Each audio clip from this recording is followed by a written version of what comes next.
sea R de t una función vectorial continua. En algún intervalo, por ejemplo, en AB. En algún intervalo de su dominio. Entonces vamos a poder definir una integral indefinida y una integral definida. A ver.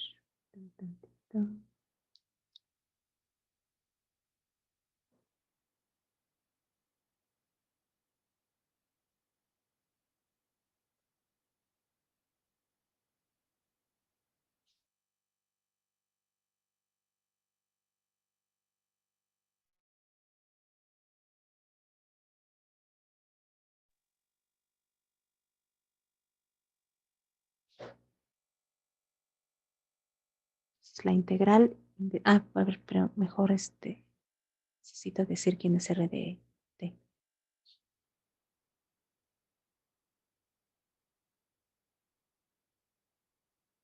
R de t va a ser la función vectorial con ecuaciones paramétricas f de t, multiplico por i, más g de t por j, más h que depende de t por k. Recuerden que esto es lo mismo que si la defino así. Es solo otra notación. Puedo escribir f de t, g de t, h de t. Aquí no escribo ijk, nada más escribo esto. Entonces tengo esta función vectorial continua en una b. Entonces la integral indefinida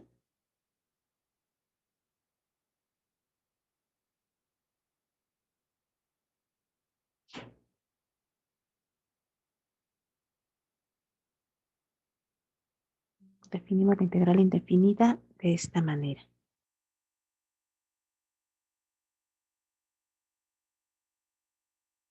Vamos a integrar respecto de la variable t. Y se define así. Vamos a integrar componente a componente. Entonces, integro f respecto de t y este resultado se multiplica por el vector i.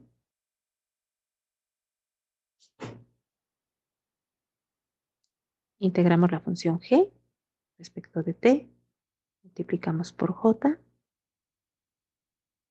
e integramos la función h respecto de t y multiplicamos por el vector k. Entonces, cuando integramos de manera indefinida, chicos, obtenemos una nueva función. Obtenemos una función cuya derivada es el integrando. ¿Sí? De eso se trata, integrar. Al integrar encontramos una función que llamamos primitiva o llamamos antiderivada. Esa función cuando la derivo me da este integrando. Voy a llamarla con la misma letra, pero le voy a poner mayúsculas. Entonces cuando integro, obtengo una función f mayúscula, también depende de t, pero cuando integro, puedo tener aquí una constante arbitraria. Porque si yo derivo esta función, la derivada de f mayúscula me debe de dar f minúscula para que sea su integral. Y si derivo la constante me da 0. Así que no contribuye, la derivada de todo esto es f minúscula de t. Por eso es que siempre agrego una constante. Esa constante representa cualquier número real. Explico esto por i. Vamos a representar la integral de g minúscula como una función g mayúscula. ¿Sí? Más c2.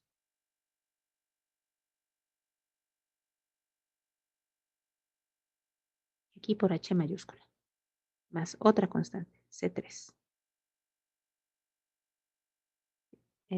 Bueno, ¿dónde?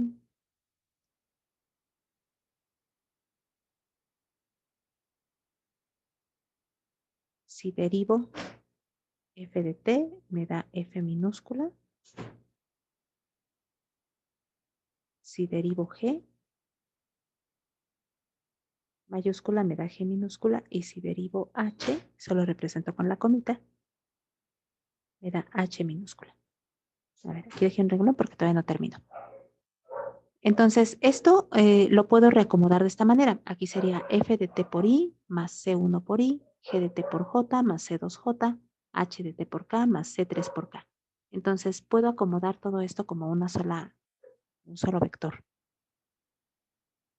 Ponerlo así, f por i más g de t por j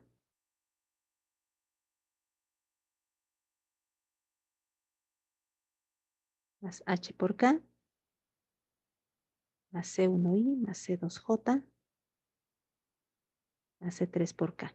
Entonces, esto es un vector. Llámelo el vector C arbitrario. C1, C2 y C3 son cualquier número real. Entonces, esto de aquí puede escribirse como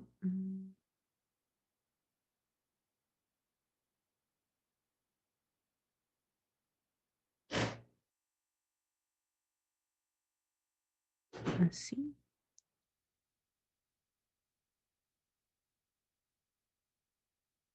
O bien, si a esta de aquí, observen que vuelve a ser una función vectorial. Esta es una función vectorial porque esta es una función que depende de t por i, una función que depende de t por j, una función que depende de t por k. Es una función vectorial. Puedo llamarla, por ejemplo, R mayúscula.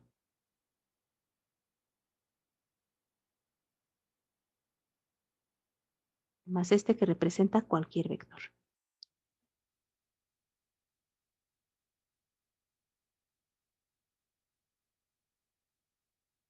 C1, C2, C3 pertenecen a los reales, así que C es cualquier vector, es un vector arbitrario.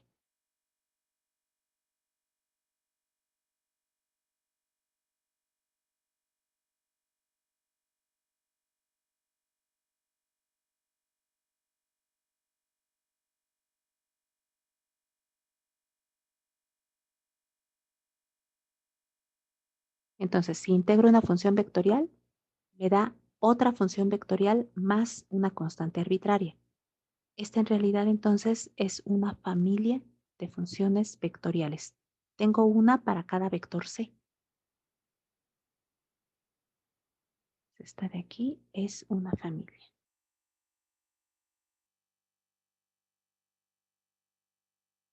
Una familia quiere decir un conjunto. Una familia es un conjunto de funciones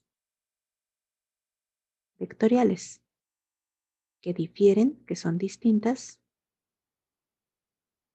por una constante nada más. Por un vector constante. Son diferentes nada más por una constante. Ahora, eso es la integral indefinida. La integral definida es cuando esta integral la quiero calcular de un valor a un valor b, como esos que puse aquí. Entonces, para encontrar la integral definida, pues muy sencillo. Puedo hacer todo esto y al final simplemente evaluar entre a y b y hacer la resta correspondiente.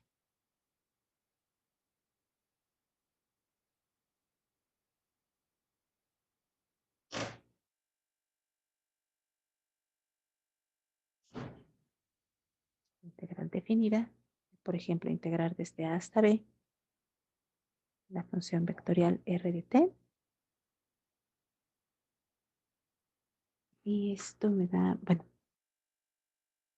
significa integrar desde a hasta b cada una de las funciones.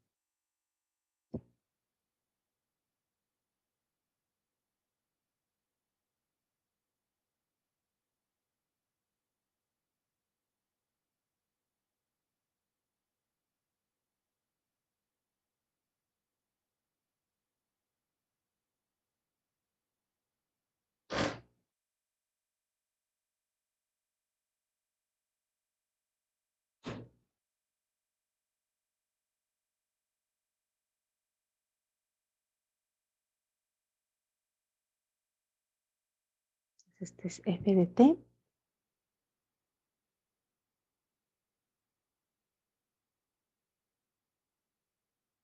Le aplicamos esto, ¿verdad? Bueno, aquí no importa realmente que tenga una constante. porque cuando hago esta operación, aquí chicos, vamos con la primera coordenada. Entonces, cuando integramos, encontramos una función cuya derivada me dé el integrando, f minúscula. Cuando le ponemos estos límites de integración, pues vamos a evaluar en este número de arriba y le vamos a restar esta función evaluada en el de abajo. Entonces, si yo pongo una constante, por un lado la voy a estar sumando y cuando llegue a la evaluación en este número, la estoy restando. Entonces, esa constante se cancela. Así que en realidad no es necesario ponerla. Por eso es que aquí regularmente nos ahorramos este símbolo. No es necesario escribirlo porque de todos modos se va a cancelar. Cuando tenemos una integral indefinida, tenemos esa constante, pero cuando la integral es definida, esa constante se cancela al hacer esta evaluación. Entonces no es necesario ponerla.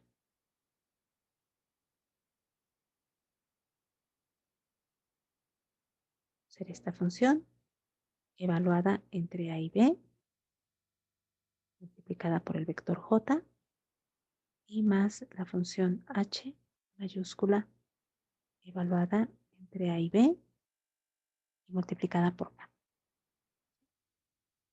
Entonces aquí les recuerdo aquí lo que hace la evaluación. Entonces evaluamos esto en b, le restamos la evaluación de esa función en a por i más g evaluado en b menos g evaluado en a. Siempre se evalúa primero en el de arriba y se le resta la evaluación de la función en el límite inferior.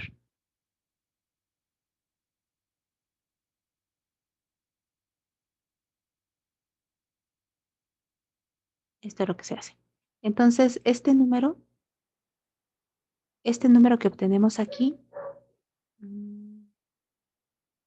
bueno, también esto, vean que también se puede representar como esta R de t. De hecho, esto también es lo mismo que tener R evaluado entre A y B. ¿Sí? O sea, R evaluado en B, la función R mayúscula evaluada en A. Y este es un vector.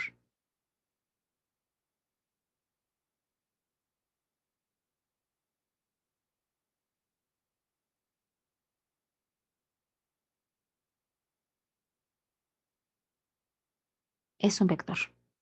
Entonces, cuando integro de forma indefinida, tengo una familia de funciones vectoriales. Cuando integro de forma definida, tengo un vector. ¿Sí? ¿Qué representa ese vector? A ver, bueno, ahorita les ay, perdón, voy a poner un ejemplo de cómo integrar. Se hace componente a componente, lo que ya saben hacer del semestre pasado, y luego nos vamos a lo que significa, ¿sí? O para qué me puede servir. Esto que estamos haciendo ahorita, chicos, yo considero que es de lo más importante de toda la unidad, ¿sí? Esta parte de la integral. Ahorita van a ver por qué. Primero un ejemplo. Vamos a agarrar confianza de cómo integramos. No hay mayor ciencia que lo que ya saben hacer el semestre pasado. Voy a poner un ejemplo para recordar cómo se integra. Pero vamos a integrar componente a componente. Entonces, sea una función R de t,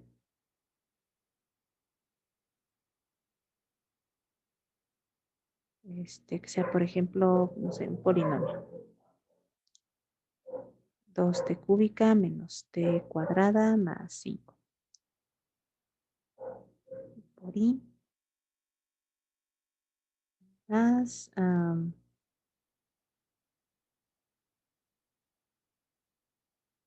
seno de t,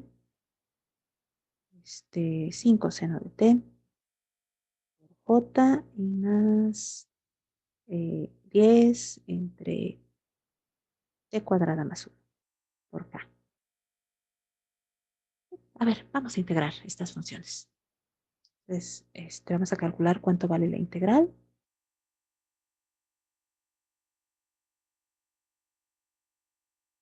dr de t respecto de t. Ahorita vemos qué interpretación tiene o para qué la quiero.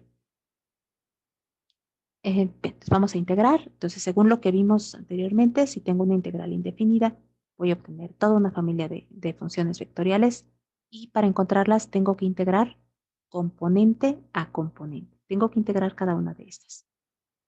Entonces, esto va a ser igual a la integral de 2t cúbica menos t cuadrada más 5, diferencial de t. Siempre se pone este adornito, siempre se pone este par de letras, diferencial de t, y ese resultado que tengamos, esa familia de funciones que voy a tener, la multiplico por i, más, integramos la función 5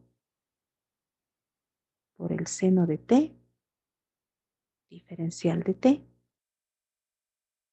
por j, más la integral de 10 entre t cuadrada más 1, diferencial de t, por el vector k. Sale, vamos integrando. Entonces, la integral de 2t cúbica, ¿cuál es? Tengo que buscar una función que cuando la derive me quede 2t cúbica. Esa integral, bueno, pues tiene que ver con t cuarta, ¿verdad? Si yo derivo t cuarta me da 4t cúbica. Pero yo quiero tener 2t cúbica, no 4t cúbica. Entonces, pues voy a dividir entre 2. Así cuando derivo esto, me queda 1/2 por 4t cúbica. 1/2 por 4 es 2. Ya tengo esto de arriba. Vamos a integrar menos t cuadrada. Entonces busco una función que cuando la derive me dé menos t cuadrada.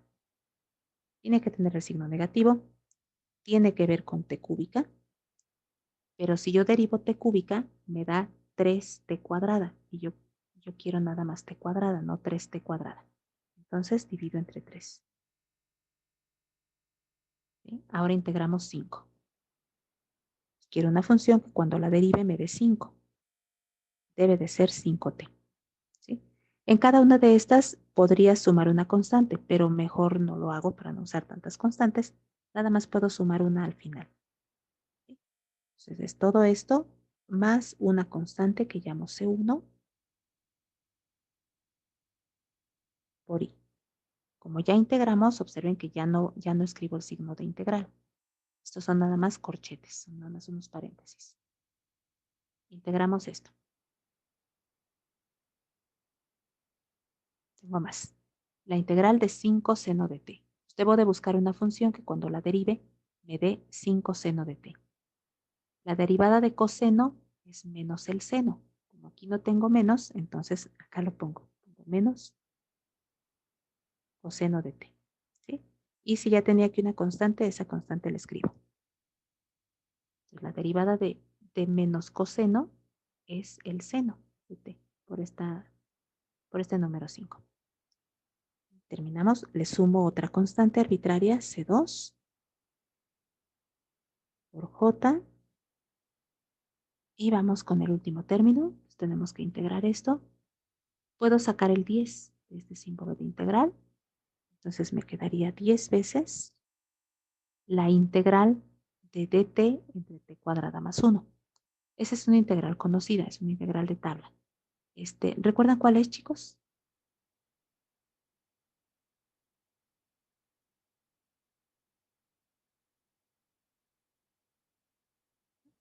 A ver, es esta, es arc tangente de t.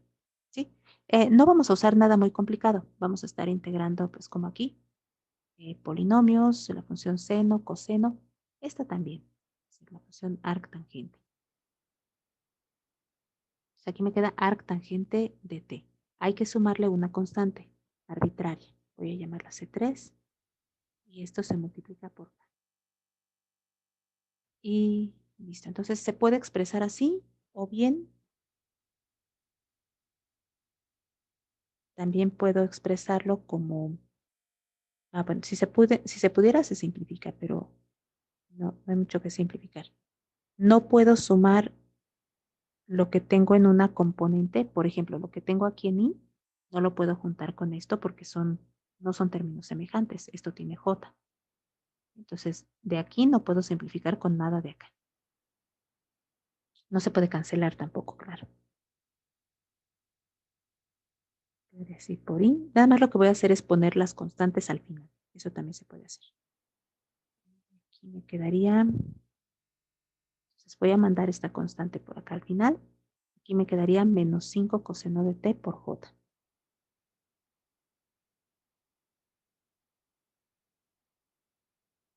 Más 10 arc tangente o tangente a la menos 1 de t por k. Multiplicando estas funciones. Y más una constante que agrupe C1 por I, más C2J, más C3 por K, que puedo llamar C como vector. Si quisiera una integral definida, este es el inciso A, inciso B, podríamos determinar cuál es la integral desde menos 1, no me vaya a dar algún valor. Pero, pues de menos 1 a 1, vamos a integrar, ¿sí? De menos 1 a 1. Entonces, esta misma integral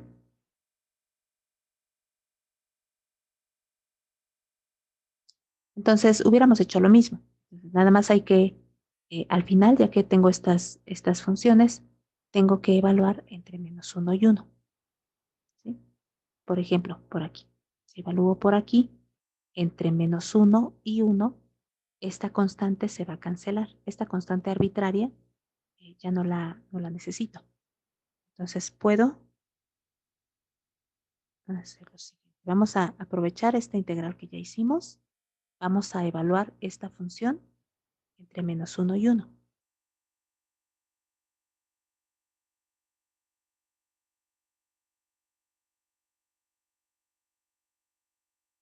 Ya no coloco la letra C. Se evalúo aquí de menos 1 y 1. Esos van a ser mis límites de integración.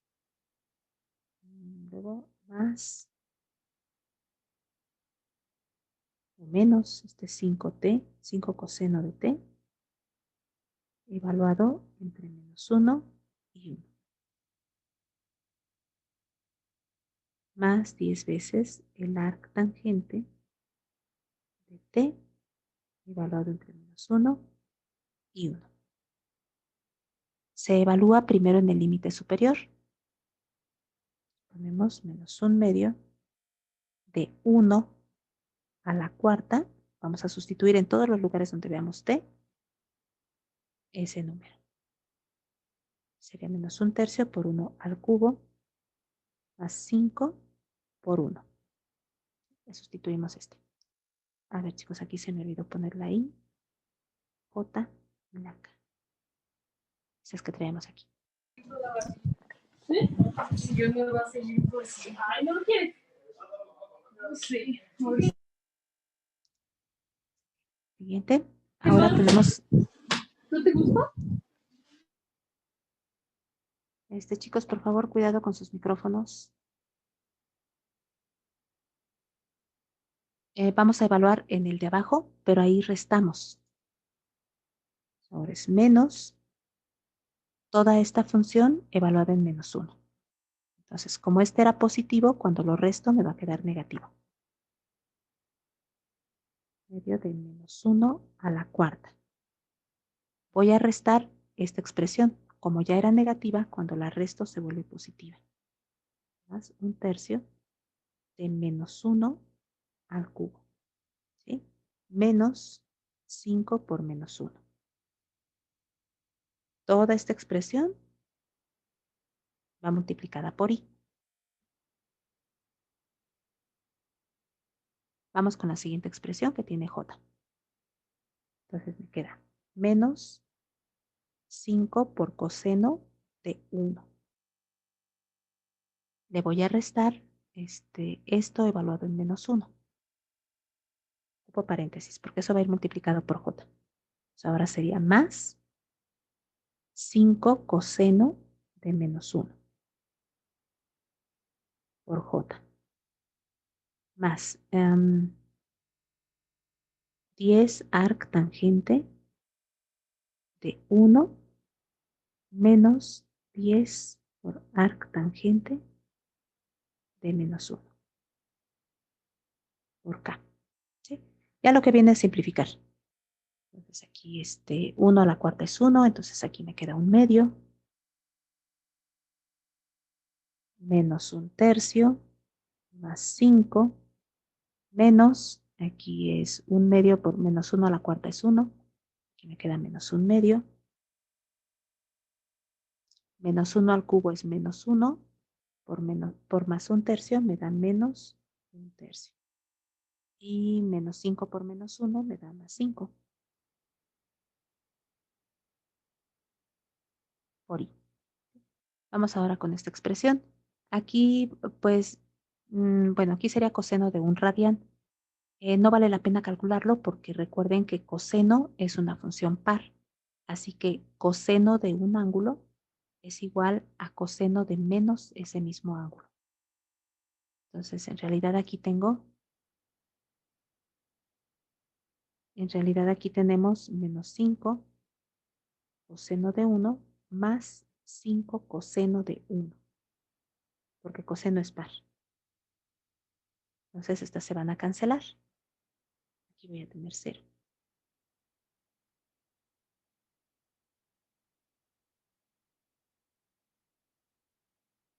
Así. Esas se van a cancelar. Eso es porque coseno es una función par. Y por último, ya me queda más de este lado. 10 veces el arc tangente de 1. Entonces, el ángulo cuya tangente vale 1 es un ángulo de 45 grados o bien pi sobre 4 radianes. Entonces, el arc tangente de 1 es pi sobre 4. Si no me lo sé, lo puedo poner en la calculadora, sin problema. Pongo ahí tangente a la menos 1 del número 1. Si lo tengo en radianes, me va a decir que es pi sobre 4. Debo de tenerlo en radianes. Recuerden que en cálculo, los ángulos los trabajamos en radianes.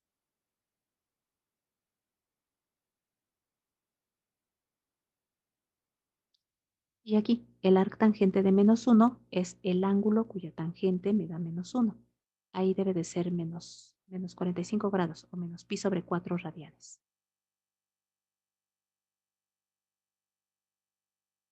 Recuerden la calculadora en radianes para hacer este cálculo.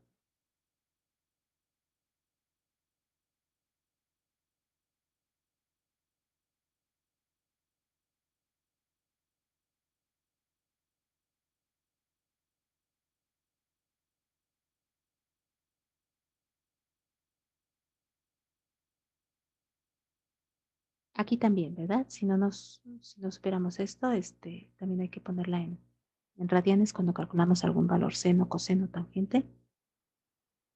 Se pone en radianes. Listo. Vamos a terminar aquí de simplificar. Medio menos un medio se cancelan y me queda 5 más 5 son 10. 10 menos 2 tercios por i. J fue igual a 0. Más bien, el coeficiente de j es 0. Y por último, aquí me quedaría 10 entre 4 es como 5 entre 2. Me queda 5 pi sobre 2. Menos por menos me da más. También aquí es 5 pi sobre 2. Que será 10 pi sobre 2, que es 5 pi. Entonces, 10 enteros menos 2 tercios son 28 tercios. Por i, más 0j, ya no lo escribo. Más 5 pi por k. Y listo. Este es el vector. Me resultó. Entonces, cuando integro de manera definida, el resultado aquí es un vector. ¿De acuerdo?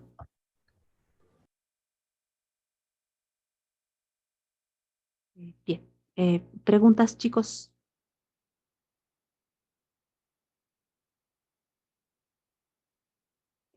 ¿Quién les dio el semestre pasado cálculo integral, chicos? ¿O vienen de distintos grupos?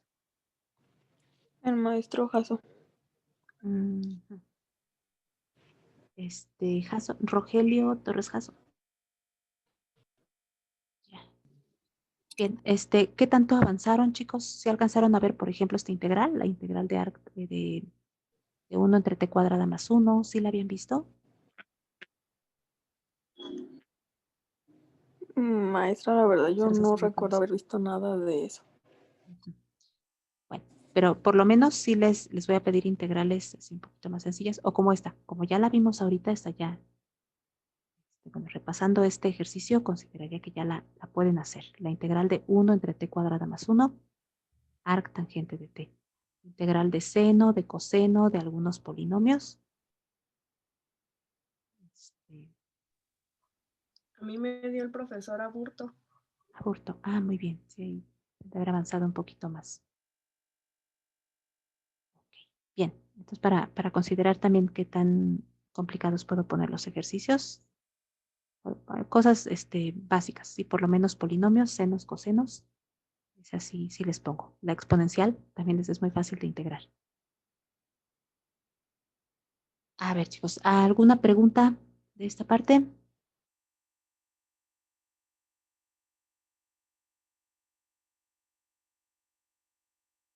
Ok, bien, a ver, les platico entonces, ¿para qué quiero esto? ¿Para qué queremos estas integrales? A ver, las quiero para algo, creo que esta parte es de lo que más me gusta de este tema.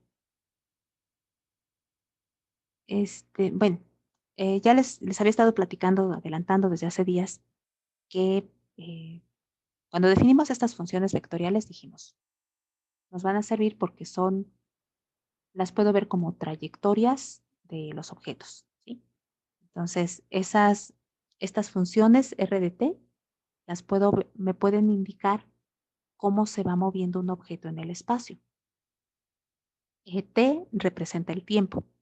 Entonces, cuando digo R de t, no la integral, sino cuando digo R de t, tengo una función que para cada valor de t me da la posición de un objeto en el espacio. Entonces, si yo conozco R de t y le asigno cualquier valor a t, voy a saber en qué punto del espacio se encuentra mi objeto. Hace unos días les empecé a decir, pues cuando derivemos la función R de t, voy a obtener otra función vectorial, pero que me va a dar la velocidad en cada punto, ¿sí? Si vuelvo a derivar, una segunda derivada, la segunda derivada me indica cómo cambia la primera derivada. Entonces me indica el cambio en la velocidad con respecto al tiempo. Eso va a ser una aceleración. Entonces, si yo empiezo con una función vectorial y la derivo, me va a dar una función velocidad. Si derivo esa función velocidad, me va a dar una aceleración. ¿Sí? Ahora, ¿qué pasa si yo empiezo con una aceleración? Digamos que no conozco la función de posición del objeto. Me dan una función vectorial, como esta. Entonces, si me dan una función vectorial como esta, R de t, como esta que escribimos aquí, si es una aceleración, entonces cuando yo la integro, estoy haciendo el proceso inverso a derivar. Entonces, si yo integro una aceleración, voy a obtener algo que tiene que ver con la velocidad. ¿Sí? Digo algo que tiene que ver porque en realidad cuando integro, aquí lo vimos, obtengo una familia de funciones. Tengo una familia de funciones que pueden ser funciones como la velocidad. Mediante este proceso podemos obtener, bueno, no exactamente, sino podemos calcular una constante en particular que me dé la función velocidad que yo necesito.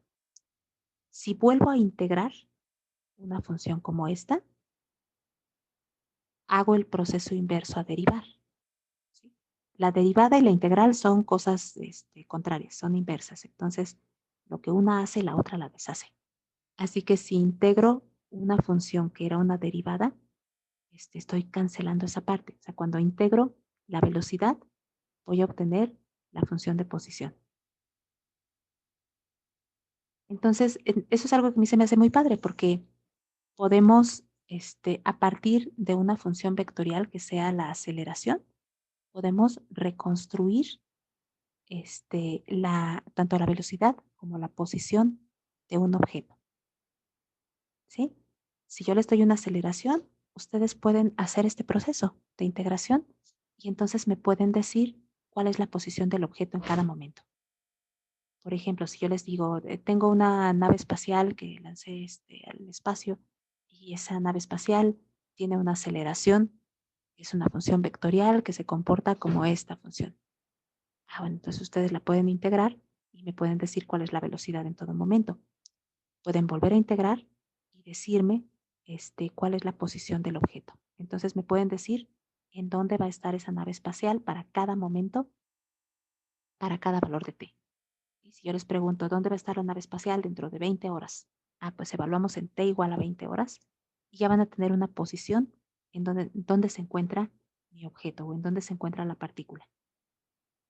Entonces, a partir de una función, les digo, como la aceleración, podemos reconstruir, tener todas las fórmulas que me van a decir en dónde se encuentra el objeto y con qué velocidad se encuentra el objeto en el espacio. Por eso es que se me hace muy bonito. Le vamos a dar un uso muy particular para empezar. Les voy a poner el día de mañana el ejemplo de un movimiento en 2 dimensiones, un movimiento muy famoso, movimiento de tiro parabólico.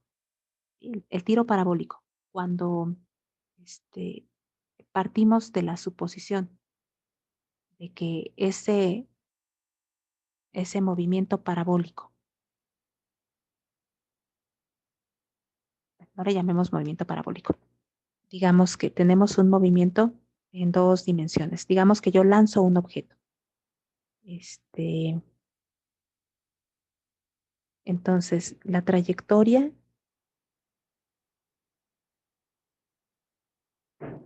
de un objeto que es lanzado con cierta velocidad inicial y con un ángulo,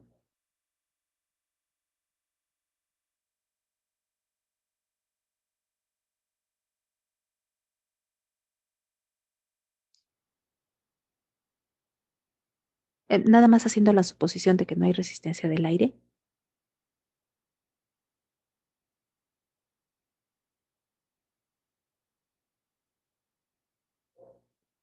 esa trayectoria se puede modelar, chicos, se puede encontrar a partir de la suposición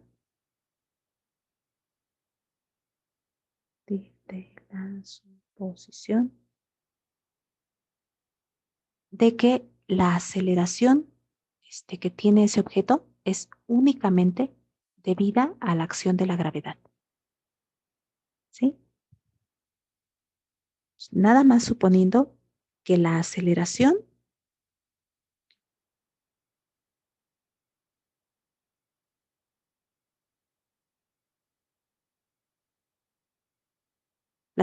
del objeto es debida a la gravedad, a la acción de la gravedad.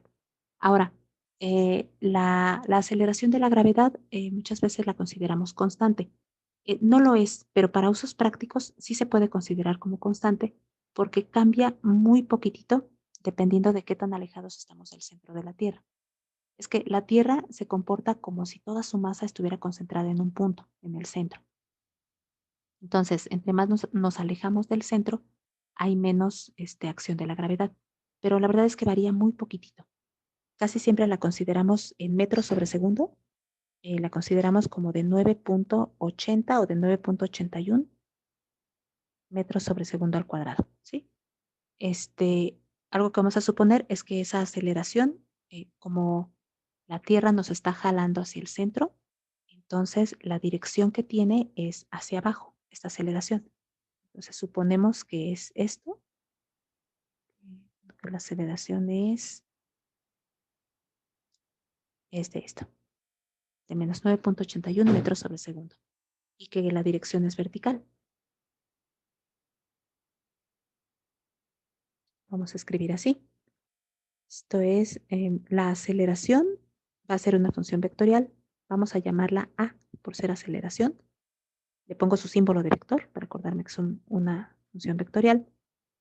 La puedo considerar así, de menos 9.81.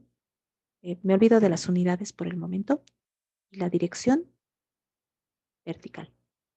Entonces resulta que nada más suponiendo esto, chicos, que tengo un ángulo, una velocidad inicial, cierto ángulo. Esa velocidad inicial puedo llamarla V0, un cierto ángulo de lanzamiento θ0. Suponiendo esto, puedo integrar esta que va a ser una función vectorial y con eso obtengo la velocidad del objeto. Vuelvo a integrar y obtengo la función de posición del objeto. Allí, al integrar, voy a tener que involucrar que la velocidad inicial es 0 o que el ángulo de lanzamiento es 0. Eso me va a permitir, bueno, y también de dónde lo estoy lanzando. Por ejemplo, si lanzo una pelota desde el piso, involucrando esos datos, voy a tener una función que me da la posición del objeto en cualquier momento. ¿Sí? Le vamos a dar ese uso. Estas ecuaciones que vamos a encontrar aquí ya las conocen, son las que se estudian en preparatoria. Pero nos puede dar una idea de cómo se modelan esos movimientos. A partir de esto, yo puedo saber las ecuaciones que gobiernan el movimiento de un objeto que es lanzado y en el que actúa únicamente la aceleración de la gravedad sin resistencia del aire. Vamos a comprobar, ahí se va a ver en las ecuaciones, que van a ser ecuaciones paramétricas. Vamos a ver que la trayectoria que sigue el objeto es una trayectoria tipo parábola. Por eso es que a ese movimiento se le llama tiro parabólico. Entonces, bueno, es lo que vamos a ver mañana, pero en general funciona pues no solo para esta aceleración. Si yo conociera la aceleración de alguna otra manera o la velocidad, una función vectorial, entonces puedo saber la posición del objeto en cualquier momento. ¿Sí? O conociendo la posición, derivo y encuentro velocidad, derivo y encuentro aceleración. Y con eso ya queda descrito perfectamente el movimiento de un objeto. Okay. Bueno, pues con esto terminamos, chicos, por hoy.